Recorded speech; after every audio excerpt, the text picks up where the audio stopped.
heestaas adan kaa codsanaya ana barnaamijkaaga marti ku ahaa ayaan adiga kaa codsanaya inaad ii qaado manaha markii koowaad kaa codsado 100 jeer baad ii qaaday laakiin kama xiisa dhacay inaan adiga heestaas ii qaadan ku dhaho duku barambarade aduku perkade aduku baqiya de berbadu karbande urekaiso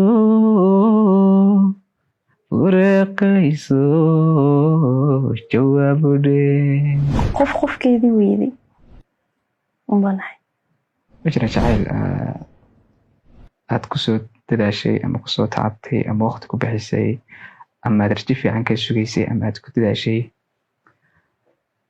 oo yani suura gali waay ama saad rabtay u dhici waay ama ka barboy kulli markaan dhalinyarta iska nahay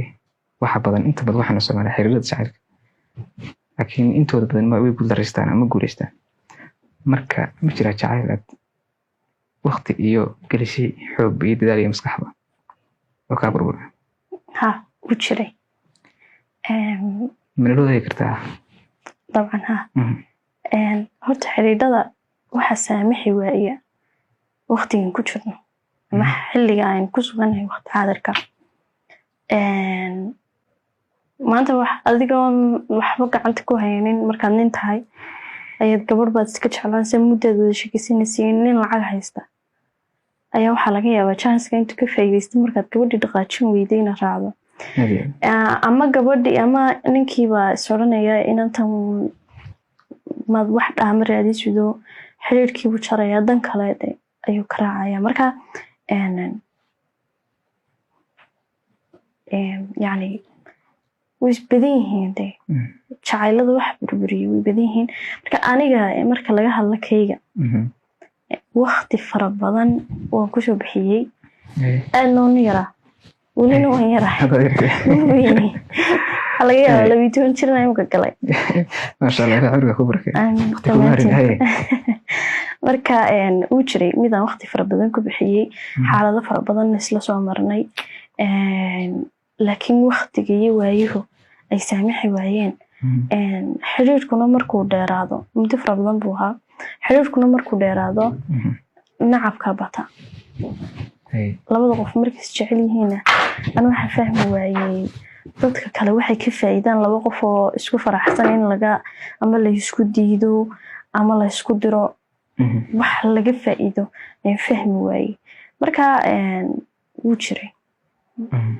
aakhirkiina ma guuleysan oo waxaan la mid noqonayo kuwa aan guuleysan laakiin insha Allah maxaa burburiye markaa miisfaan aan baa burburisay mise yani dan kale adu waqtiyadaas ma burburi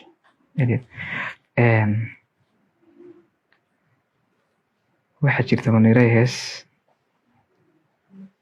aan kugu arkay badhowda ugu dambeysanaad dhegeysanaysa hees baaq leedah oo nimaan la qaado bukaan weeyaan sidii dheh heestaas masaan bugaa maxaad ku jeclaatay maxaad ka dhaxaya heestaasi bukaan weeyaan sidaa dhe marka leedah sidii waad garan kartaa de waa qof bukaana oo ilaa hadda xanuunsanay yani qof bukaan lagu ogaa ilaa hadda xanuunsanay marka heestaas adan kaa codsanaya ana barnaamijkaaga marti ku ahaa ayaan adiga kaa codsanaya inaad ii qaado inaan qaado manaha markii koowaad kaa codsado 100 jeer baad ii qaaday laakiin kama xiisa dhacay inaan adiga heestaas ii qaadan ku dhaho heesta shikeeda uu soo noqon doona laakiin oo ku qaaday kul martida tahay waxa weeye ixtiraamka badan aduku barambarade aduku perkade aduku baqiya de berbadu karbande urekaiso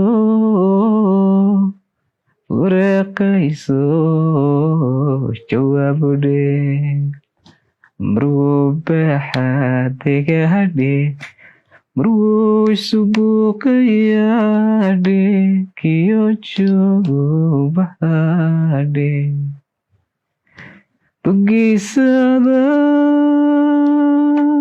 bugiisada ku yaaldheeda beerkana ku nooldhe. Munira heesta maxaa ka dhexeeya? maxay tahay qisada heestaas ay ku waada ama xasuusta ay ku waada? maanta qof haddaad kala hadhaan waxaa laga yaabaa adigoo nacay horta isma nacaan dadka qofkaas sabab waa inaad ku nacdo laakiin waad garan kartaa qof waayaha iyo waqtigeedin kala geeyeen nacayb meeshaasi ma oolayo waxtaasna waxay ku xidhan tahay sida adigu